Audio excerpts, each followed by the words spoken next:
Good evening, journeymen.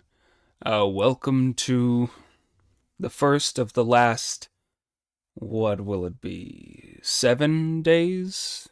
8 days? Something like that. Where I upload twice a day. I think this is going to release around 8 p.m. Central Time. We'll see. We'll see. But, yeah, we're we're aiming to get 2 out a day, hopefully 3 recorded, or at least 2.5 recorded per day, but you know, I've only been able to churn out the bare minimum. So up to debate, I suppose. But without further ado, we will just get straight into the chapter.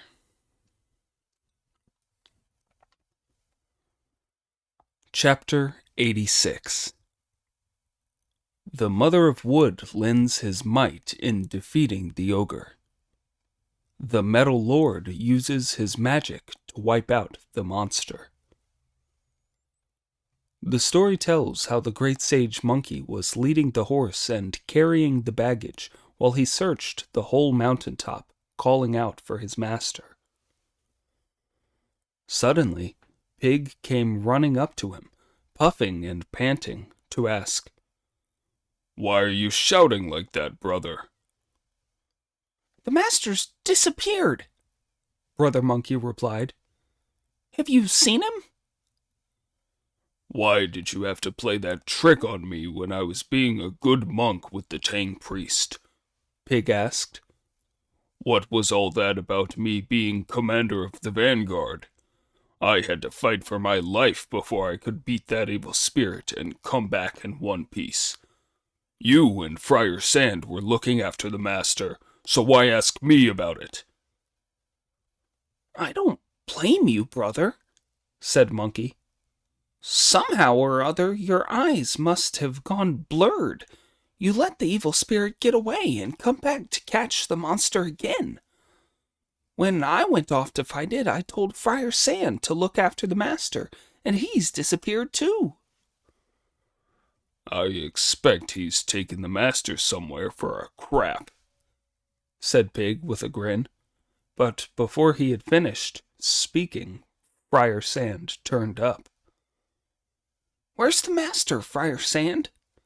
Monkey asked. "You two must both be blind," retorted Friar Sand. "Letting the evil spirit escape to come back for the master. When I went to fight the evil spirit, the master was left and the horse by himself." At this, Monkey leapt with rage, shouting, "He's fooled me! He's fooled me!" "How's he fooled you?" Friar Sand asked. "It was a dividing the petals of the plum blossom trick," Monkey replied, "to draw us 3 off so that he could make a blow for the heart and carry off the master. Whatever in the name of heaven are we to do?" He could not stop the tears from streaming down his cheeks, at which Pig said, "Don't cry. If you cry, you're a pustule. He can't be far away. He must be on this mountain. Let's look for him." The 3 of them had no better plan than to look for him on the mountain. When they had covered some 6 or 7 miles, they saw a cave palace at the foot of a beetling precipice. Clean-cut pinnacles blocking the light. Towering and grotesque-shaped rocks. The fragrance of rate and wonderful flowers. The beauty of red apricots and green peaches. The ancient trees in front of the precipice. 40 spans round, and with bark scarred by frost and rain. The azure pines standing outside the gates. 2,000 feet of green-blue reaching up to the sky. Pairs of wild cranes that dance in the breeze at the mouth of the cave. Mountain birds in couples, chirping by day at the ends of the branches. Clumps of yellow creepers like ropes, rows of misty willows with leaves like hanging gold. Water fills the pools that are square. All over the mountain are caves that are deep. In the pools that are square, dragons lie hidden with scales unchanged. In the mountain's deep caves dwell ogres that long have been eaters of humans. This can be matched with the lands of immortals, a den where the winds and the vapors are stored. When Monkey saw this, he took 2 or 3 paces forward, sprang towards the gates, and saw that they were shut tight. Above them was a horizontal stone tablet, on which was written in large letters, "Linked Ring Cave, Broken Ridge, Hidden Mists Mountain." "Strike, pig," said Monkey. "This is where the evil spirit lives. The master must be here." At this, the idiot turned vicious, raised his rake, and brought it down on the gates with all his strength, smashing a big hole in them and shouting, "Ogre, send my master out at once if you don't want me to smash your gates down and finish the lot of you off." At this, the junior devils on the gates rushed back inside to report, "Disaster, your majesty." "What disaster?" the senior demon asked. "Someone's smashed a hole in the front gates and is yelling that he wants his master," the junior devils replied. "I wonder which one's come looking for him," said the Demon King in a state of great alarm. "Don't be frightened," said the commander of the vanguard. "Let me go out and take a look." He hurried straight to the front gates, twisted his head to one side, and craned to look through the hole that had been smashed in them. He saw someone with a long snout and big ears. "Don't worry, your majesty." He turned round and shouted at the top of his voice, "It's Zhu Beiji. He's not up to much, and he won't dare try any nonsense on us. If he does, we can open the gates and drag him inside to put in the steamer too. The only one to worry about is that hairy-cheeked monk with a face like a thunder god." "Brother," said Pig when he heard this from outside, "he's not scared of me, but he is of you. The master's definitely inside. Come here quick." "Evil damned beast," said Monkey abusively. "Your grandfather Monkey is here. Send my master out and I'll spare your life." "This is terrible, your majesty," the commander of the vanguard reported. "Son the Novice is here looking for him too." At this, the Demon King started complaining. "It's all because of your pedal dividing, or whatever you called it. You've brought disaster on us. How is this going to end?" "Don't worry, your majesty," the commander of the vanguard replied. "And don't start grumbling yet. That Son the Novice is a monkey of great breadth of spirit. Although he has such tremendous magical power, he's partial to flattery. We'll take an imitation human head out to fool him with, say a few flattering things to him, and tell him we've eaten his master already. If we can take him in, the Tang priest will be ours to enjoy. If we can't, we'll have to think again." "But where are we to get an imitation human head?" the Demon King asked. "I'll see if I can make one." the commander of the vanguard replied.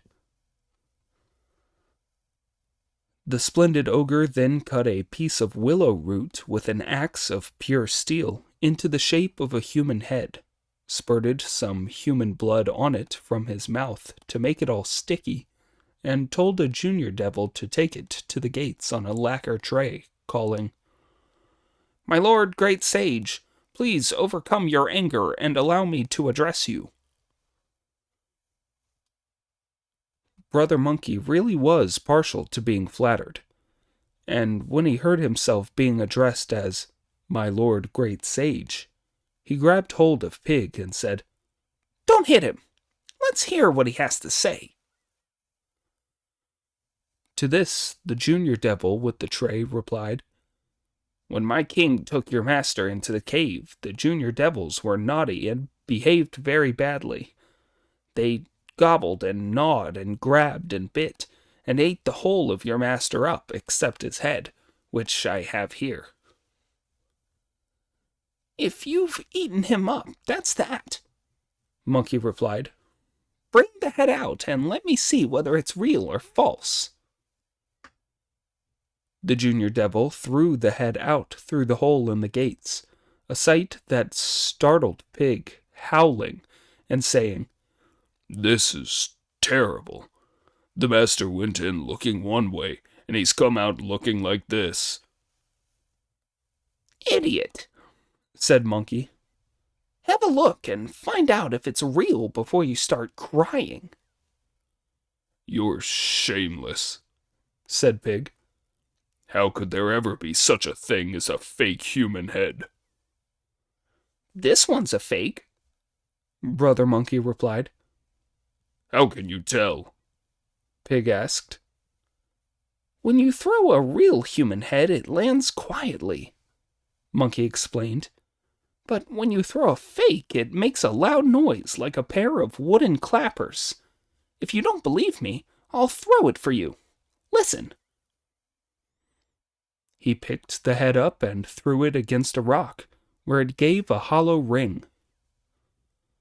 "It was loud, brother," said Friar Sand. "That means it's a fake," said Monkey. "I'll make it turn back into its real self to show you." Producing his gold-banded cudgel, in a flash he hit the head open. When Pig looked, he saw that it was a piece of willow root. This was too much for the idiot, who started talking abusively. "I'll get you, you hairy lot," he said. "You may have hidden my master in your cave and fooled your ancestor Pig with a piece of willow root, but don't imagine that my master is just a willow tree spirit in disguise." The junior devil who was holding the tray was thrown into such a panic by this that he ran shaking with fear back to report, "It's terrible, terrible, terrible!" "What's so terribly terrible, then?" the senior demon asked. "Zhubeiji and Friar Sand were taken in, but Monkey's like an antique dealer. He really knows his stuff," the junior demon replied. "He could tell it was an imitation head. If only we could give him a real human head, he might go away." "But how are we to get one?"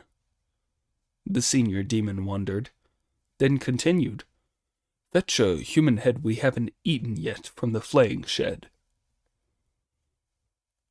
The devils then went to the shed and chose a fresh head, after which they gnawed all the skin off it till it was quite smooth, and carried it out on a tray. "My lord great sage," the messenger said, "I am afraid it was a fake head last time, but this really is Lord Tang's head. Our king had kept it so as to bring good fortune to our cave, but now he's making a special offering of it." He then threw the head out through the hole in the gates. It landed with a thud and rolled on the ground, gory with blood. Seeing that this human head was a real one, Monkey could not help starting to wail, in which he was joined by Pig and Friar Sand. "Stop crying, brother," said Pig, holding back his tears. "This is very hot weather, and the head will soon become putrid. I'm going to fetch and bury it while it's still fresh. We can cry for him afterwards." "You're right," said Monkey, and the idiot cradled the head against his chest, not caring about the filth, as he hurried up the cliff till he found a south-facing spot where the winds and the natural forces were gathered. Here he hacked out a hole with his rake, buried the head, and piled a grave mound over it. Only then did he say to Friar Sand, "You and Big Brother weep over him while I look for some offerings." Going down to the side of a gill, he broke off some willow branches and gathered a few pebbles. Taking them back up to the tomb, he planted the willow branches on either side and piled the pebbles in front of it. "What's that all about?" Monkey asked. "The willow branches are used instead of cypresses to shade the master's tomb for the time being," Pig answered. "And the pebbles are offerings to him instead of cakes." "Cretin!" Monkey shouted. "He's already dead. What do you want to go offering him stones for?" "Just to show what the living feel," Pig replied. "and out of mourning and respect." "You'd better cut that nonsense out," Monkey replied. "Tell Friar Sand to come here. He can guard the tomb and keep an eye on the horse and the luggage, while we two go and smash the cave palace up, capture the monster, and break his body into 10,000 bits. Then we'll have avenged the master." "You're absolutely right, Big Brother," said Friar Sand through his tears. "You two be careful. I'll keep watch here." The splendid Pig then took off his black brocade tunic, tied his undershirt tightly, picked up his rake, and followed Monkey. The two of them rushed straight for the stone gates, and with no more ado, they smashed them down and shouted with a yell that made the heavens shake. "Give us our Tang priest back alive!" This sent the souls flying from all the devils, old and young, in the cave, who complained that the commander of the vanguard had wronged them. "How are we going to deal with these monks now they've fought their way in through the gates?" the Demon King asked. "The ancients used to say," the commander of the vanguard replied, "put your hand in a basket of fish and it's bound to stink. Now we're in this, we've got to see it through. We'll just have to take our troops into battle with these monks." When the demon heard this, he had no alternative but to issue the order. "Stand together, my little ones. Bring your best weapons with you and come with me." They then charged out through the entrance of the cave with a great war cry. The great sage and Pig quickly fell back a few paces before they held the devilish onslaught on a piece of flat ground on the mountainside, shouting, "Who's your best-known boss? Who's the ogre who captured our master?" The devils had now palisaded their position, over which a multicolored embroidered flag flew, and the Demon King shouted straight back as he held the iron mace. "Damned monks, don't you know who I am? I'm the great king of the southern mountains, and I've been running wild here for hundreds of years. I've eaten your Tang priest up. What are you going to do about it?" "You've got a nerve, you hairy beast!" retorted Monkey abusively. "How old are you, daring to call yourself after the southern mountains? Lord Lao-Tse was the ancestor who opened up heaven and earth, but even he sits on the right of the Supreme Pure One. The Tathagata Buddha is the honored one who rules the world, and he sits below the great rock.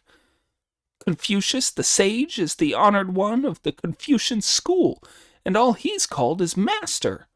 So how dare you call yourself great king of the southern mountains and talk about running wild for several 100 years?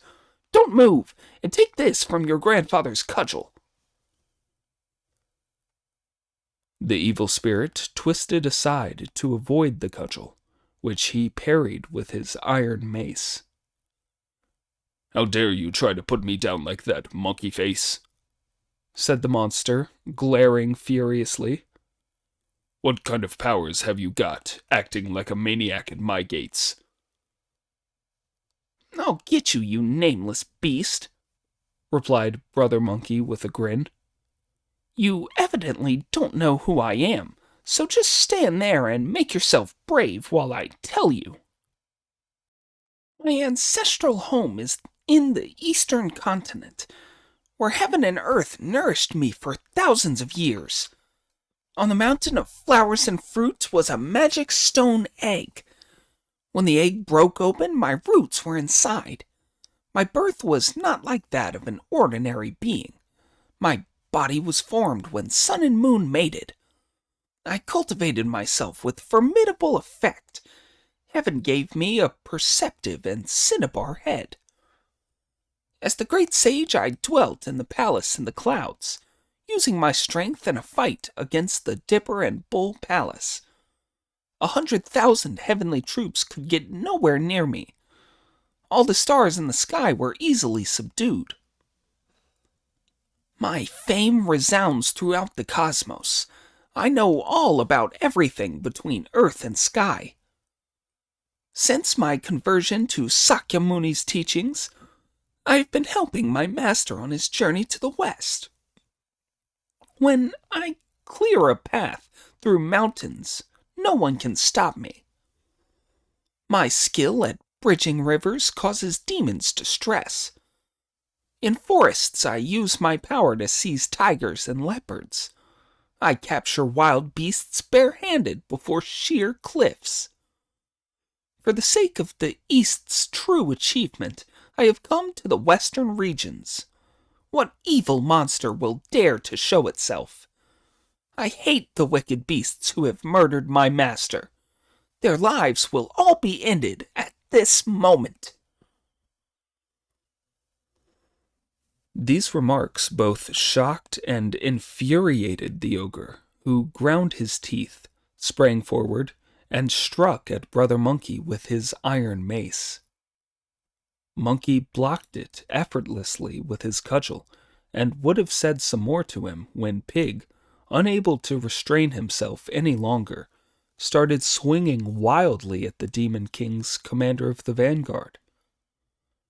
The commander of the vanguard led his whole force into action, and a hectic and splendid battle was fought on that piece of level ground on the mountainside. The monk from the great and superior country in the east was going to fetch true scriptures from the western paradise. The great leopard of the southern mountains breathed out wind and clouds to block their way through the mountains and show off his prowess. With tricks and deception, he had foolishly captured the priest from Great Tang. Then he met Monkey with his tremendous powers, as well as the famous Shu Beiji. While the demons fought on level ground in the mountains, dust clouds arose and darkened the sky. Above the fray rose the junior devils' roars, as they thrust out wildly with spear and with sword. On the other side, the monks shouted back, fighting with rake and with cudgel together. The great sage was a matchless hero, and Pig in his perfection reveled in his strength. The ancient ogre of the south and his vanguard commander, for the sake of a piece of the Tang priest's flesh, were prepared to throw away their own lives. These two hated them for killing their master. The other two were set on murder because of the Tang priest. The struggle long swayed to and fro, the clashes and charges yielding no victor. When Monkey realized that the junior devils were fighting so hard that repeated attacks were failing to drive them back, he used body-dividing magic, plucked out a bunch of hairs, chewed them up in his mouth, spat the pieces out, called, "Change!" and turned them all into his own doubles, each wielding a gold-banded cudgel and fighting his way into the cave from outside. The 100 or 200 junior devils, unable to cope with their attacks from all sides, all fled for their lives back into the cave.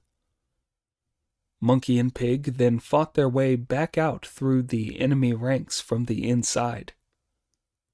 The evil spirits who had no sense tried to stand up to the rake and found themselves bleeding from 9 wounds, or resisted the cudgel and had their flesh and bones beaten to paste. The great king of the southern mountains was so alarmed that he fled for his life on his clouds and wind. The commander of the vanguard, who did not know how to do transformations, had already fallen to Monkey's club and been revealed as what he really was, an iron-backed gray wolf ogre. Pig went up to him, turned him over by his leg, and said, "Goodness only knows how many piglets and lambs this so-and-so has eaten." Monkey, meanwhile, shook himself, put the hair back on his body, and said, "No time to lose, idiot. After the Demon King. Make him pay for the master's life." Pig turned back, but all the little monkeys had disappeared. "Your magic bodies have all gone, brother," he exclaimed. "I've taken them back," Monkey replied. "Splendid," said Pig. "Splendid." The two of them went back in triumph, feeling very pleased. When the senior demon escaped back to the cave, he told his underlings to move rocks and earth to barricade the front gates. The surviving junior demons were all trembling with terror as they barricaded the entrance. They would not have dared to stick their heads out again now. Monkey led Pig to the gates and shouted without getting any response. Pig's rake made no impression when he struck them with it. Realizing what had happened, Monkey said, "Don't waste your effort, Pig. They've barricaded the gates." "Then how are we going to avenge the master?" Pig asked. "Let's go back to his grave and see Friar Sand," Brother Monkey replied. When they got back there, they found Friar Sand still weeping, at which Pig became more miserable than ever, throwing down his rake, prostrating himself on the tomb mound, and beating the ground with his hand as he howled, "Poor, poor master! Master from so far away! I'll never see you again." "Don't distress yourself so, brother," said Monkey. "The evil spirit may have barricaded his front gates, but he's bound to have a back entrance to go in and out through. You two wait here while I go and look for it."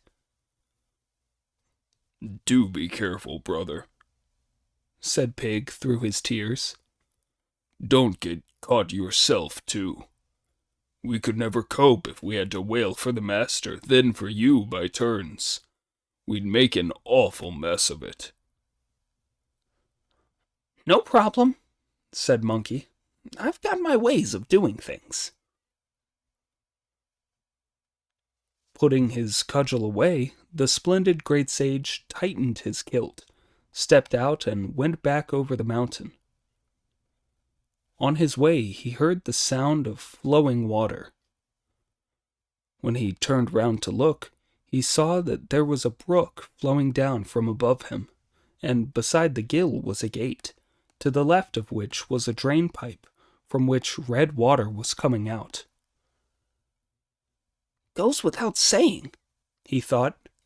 That must be the back entrance. If I go as myself, the junior demons may well recognize me when I open the door and see them. I'd better turn into a water snake to go in. No, hold on.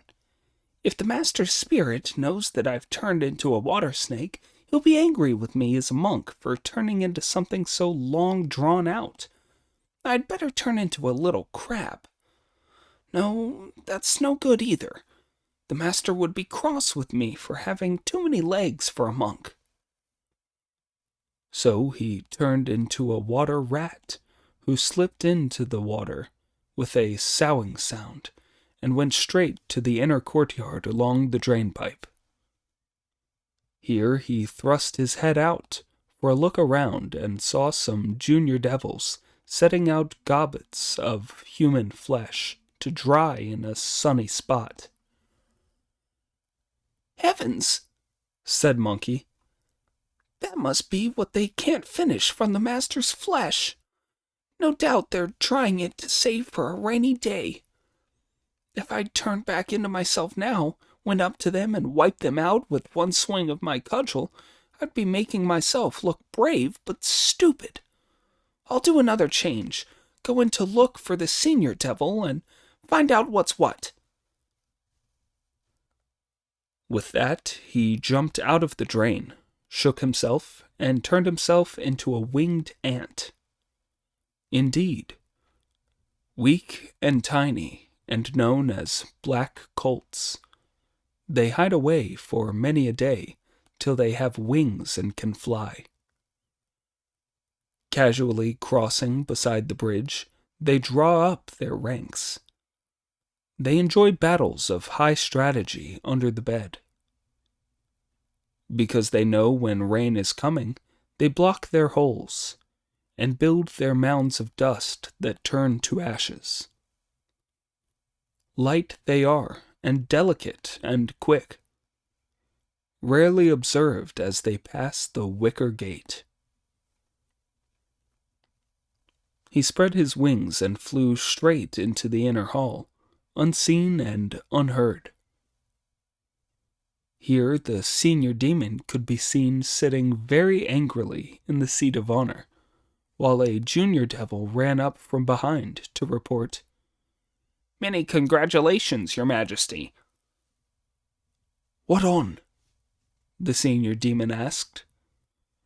"I was on lookout by the gill outside the back door just now," the junior devil replied, "when suddenly I heard some loud wails.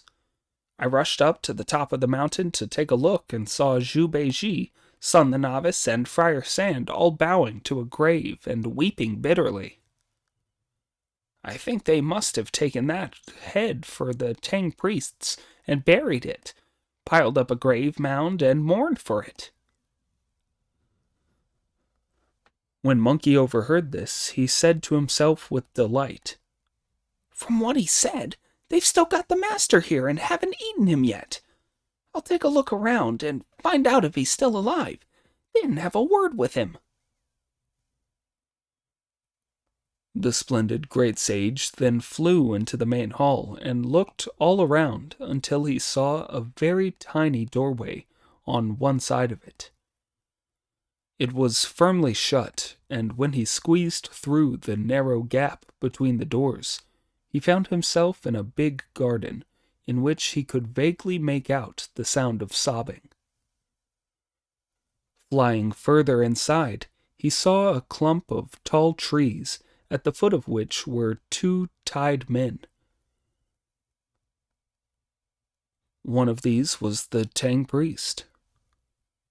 As soon as Monkey saw him, he felt an itch in his heart that he could not scratch.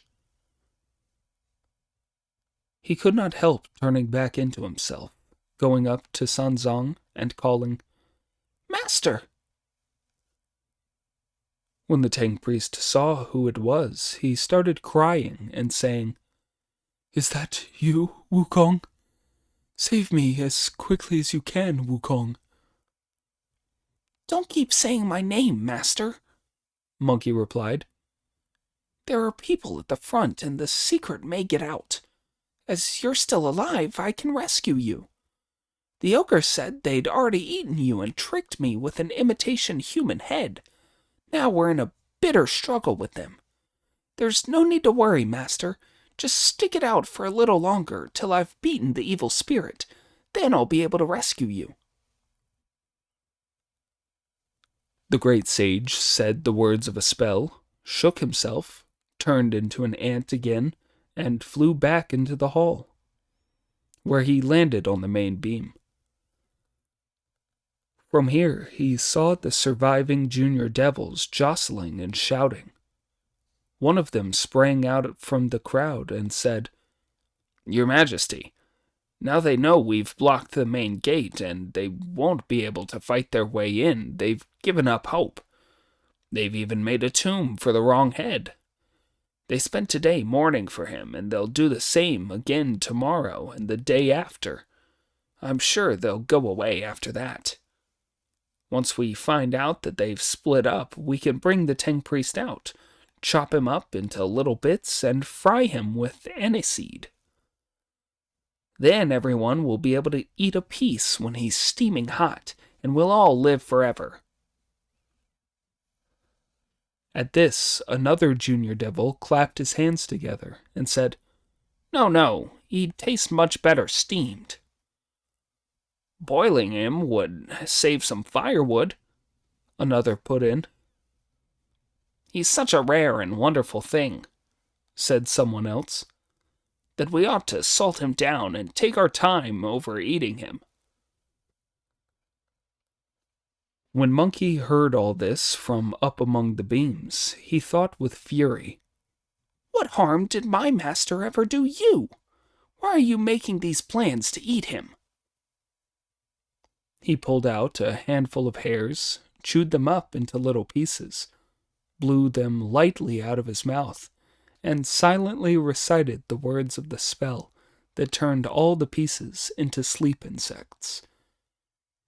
These he threw into the faces of all the devils, and the insects crawled up their noses, gradually making the devils feel sleepy. Before long, the junior devils were all lying stretched out, fast asleep. The Demon King was the only one left, fitfully awake, as he kept rubbing his face and head, sneezing and pinching his nose. "Perhaps he knows how to cope with sleep insects," Monkey thought. "I'd better give him a double dose." He pulled out a hair, made 2 more sleep insects as before, and threw them into the demon's face to crawl up his nose, one up the left nostril and one up the right. The Demon King jumped to his feet, stretched, yawned twice, and fell fast asleep, breathing heavily. Quietly delighted, Monkey sprang down from the roof and turned back into himself. He produced his cudgel from his ear, and waved it till it was the thickness of a duck egg. Then, with a loud bang, broke down the side door, ran into the garden at the back, and called out, "Master!" "Untie me quick, disciple," the venerable elder said. "Being roped up like this has been agony." "Be patient, Master," said Monkey. "When I've killed the evil spirit, I'll come and untie you." He then hurried back into the hall, lifted his cudgel, and was about to strike when he stopped and thought, "No, this is wrong. I ought to release the master before I kill the evil spirit." He went back into the garden, where he changed his mind again. "No, I'll kill the monster first." This happened 2 or 3 times, till finally he came dancing back into the garden, where his master's grief turned into joy at the sight of him. "You monkey," he said. "I suppose it's because you are beside yourself with pleasure at seeing me still alive that you're dancing like that." Only then did Monkey go up to him, untie him, and help him walk away. The man tied to the other tree then called out, "Please, save me too, in your great mercy, my lord." The venerable elder stopped and said, "Untie him too, Wukong." "Who's he?" Monkey asked. "He was captured and brought here a day before me," Sanzong replied. "He's a woodcutter. He tells me his mother is very old, and he is most worried about her. He is a very dutiful son. You must save him too." Doing as he was bid, Monkey untied the other man and took them both out through the back gate, up the scar, and across the ravine. "Thank you for rescuing this man and me, worthy disciple," said Sanzong. "Where are Wu Neng and Wu Jing?" "Mourning for you over there," Monkey replied. "Give them a shout." Sanzong then shouted at the top of his voice, "Beiji! Beiji!" The idiot, who had been weeping so much that his head was spinning, wiped away the snot and tears to call, Friar Sand, the master's come back as a ghost. That's him calling, isn't it? "Idiot!" shouted Monkey, going up to him. "That's no ghost.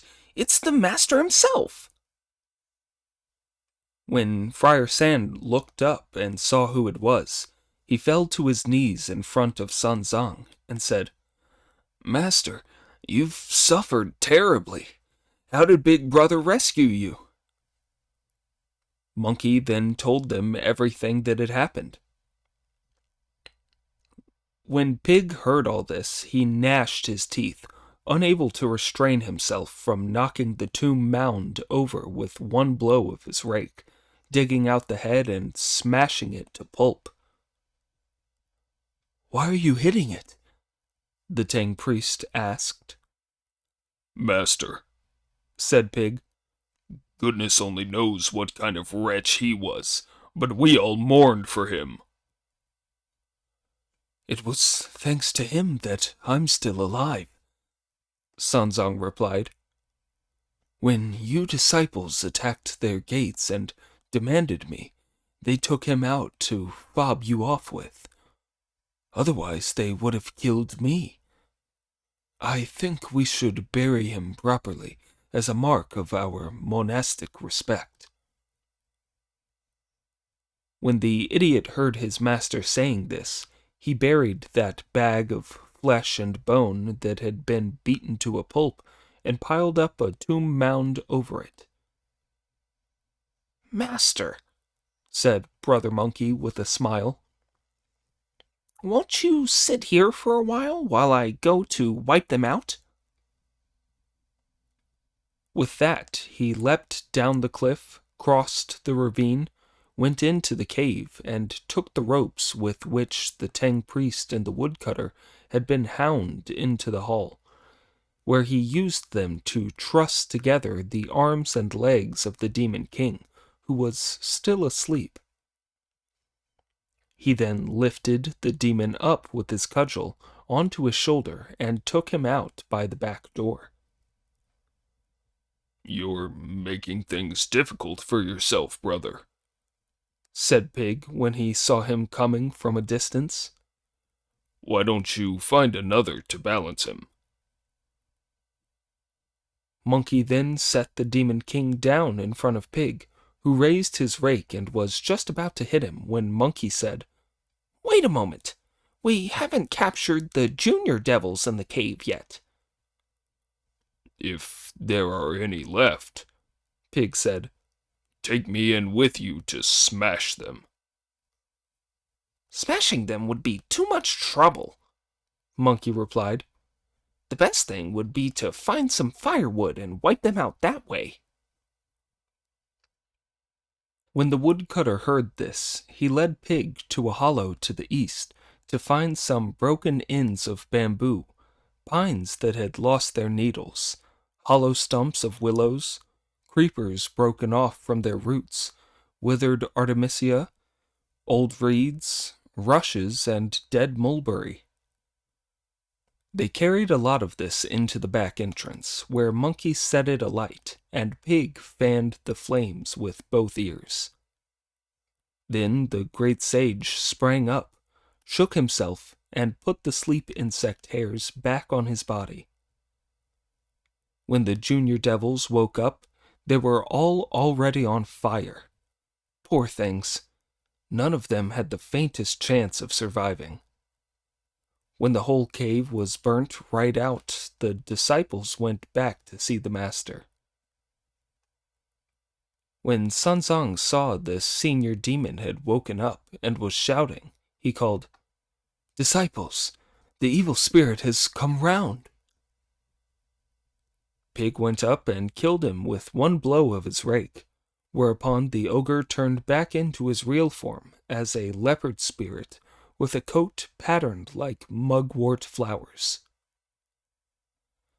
"Leopards with flower-patterned coats can eat tigers," Monkey observed, "and this one could turn into a human, too. Killing him has prevented a lot of serious trouble in the future." The venerable elder could not express his gratitude strongly enough, and he then mounted the saddle. "My home isn't far from here to the southwest, sirs," said the woodcutter. "I invite you to come there to meet my mother and accept my kowtows of thanks for saving my life. Then I'll see you gentlemen along your way." Sanzang was happy to accept, and instead of riding, he walked there with his 3 disciples and the woodcutter. After they had followed a winding path to the southwest for a short distance, this is what they saw. Lichen growing across a stone-flagged path. Wisteria joining across the wicker gate. Chains of mountains on every side, and a wood full of singing birds. A dense thicket of pine and bamboo. Rare and wonderful flowers in profusion. The place is remote and deep amid the clouds. A thatched cottage with a bamboo fence. While they were still some distance away, they could make out an old woman leaning on the wicker gate with tears streaming from her eyes, weeping and calling to heaven and earth for her son. As soon as the woodcutter saw his mother, he left the Tang priest behind as he rushed straight to the gate, knelt down, and said, "Mother, I'm back." Throwing her arms around him, the woman said, "My boy, when you didn't come home for days on end, I thought the mountain lord must have caught you and killed you. I've suffered terrible heartache. If you weren't killed, why didn't you come back before? Where are your carrying pole, ropes, and axe?" The woodcutter kowtowed as he replied, "Mother, the mountain lord did capture me and tie me to a tree. I was lucky to escape with my life, thanks to these gentlemen. They are arhats sent by the Tang court in the east to fetch the scriptures from the western heaven. This gentleman was captured by the mountain lord and tied to a tree as well. His disciples have enormous magic powers. They killed the mountain lord with a single blow. He was a leopard with mugwort flower spots who had become a spirit. They burnt all the junior devils to death, untied the senior gentleman, and then untied me too. I owe them a tremendous debt of gratitude. But for them, your son would certainly be dead. Now that the mountain is completely safe, I'll be able to walk around at night without any danger." After hearing this, the old woman came forward to greet Sanzang and his disciples, kowtowing at every step. Then she led them in through the wicker gate to sit down in the thatched cottage. Mother and son next performed endless kowtows as expressions of their gratitude before hastily and in fluster preparing them some vegetarian food as a mark of their thanks. "Brother," said Pig to the woodcutter, "I know you're hard up here. Just put something simple together for us. Don't go to a lot of trouble and effort." "Quite frankly, sir," the woodcutter replied, "we're very poor here. We don't have any gill fungus, button mushrooms, peppers, or aniseed. All we can offer you gentlemen are some wild vegetables." "We're putting you to a lot of trouble," said Pig. "Be as quick as you can. We're starving." "It'll soon be ready," the woodcutter replied, and before long a table and stools were set out and wiped clean, and several dishes of wild vegetables served. Tender-scaled daylilies, white lumps of pickled scallion, knotweed and purslane, shepherd's purse and goosegut blossom. The swallow's stay away was delicious and tender. The tiny fists of bean sprouts were crisp and green. Indigo heads boiled soft, white stewed dog footprints, cat's ears, wild turnips, all with tender and tasty gray noodles. Scissor shafts, oxpool ade, tipped in the pot with broom purslane, broken grain purslane, and lettuce purslane, all green, delicious, and smooth. Bird flower fried in oil, superb water chestnuts, roots of reeds and wild rice stems, 4 kinds of excellent water plants, wheat mother, delicate and finely flavored, raggedy patches you could never wear. Under the bitter sesame bed runs a fence. Sparrows wander around. Macaques leave their footprints, eager to eat it all when fried and piping hot. Sloping wormwood and green artemisia surround crown daisy chrysanthemums. The moths fly around the buckwheat. Bald goat's ear, wolfberry fruits that don't need oil when combined with dark indigo. A meal of every kind of wild vegetable, as a mark of the woodcutter's reverent thanks. When master and disciples had eaten their fill, they packed up ready to start out again. Not daring to press them to stay, the woodcutter asked his mother to come out and bow to them in thanks again. He kowtowed, fetched a club of jujube wood, fastened his clothes tight, and came out to see them on their way. Friar Sand led the horse, Pig carried the shoulder pole, and Monkey followed close behind them, while the master put his hands together on the back of the horse and said, "Brother Woodcutter, Would you kindly lead us to the main track? We will take out leave of you there." Together they then climbed high, went down slopes, skirted ravines, and negotiated inclines. "Disciples," said the venerable elder thoughtfully as he rode, "since leaving my monarch to come to the west, I have made a long journey across a great distance. At each river and mountain I have met with disaster, barely escaping from monsters and fiends. My heart has been set on the 3 stores of scriptures, and my every thought is of heaven above. When will my toil and my labor be ended? When will I go home, my journey completed?"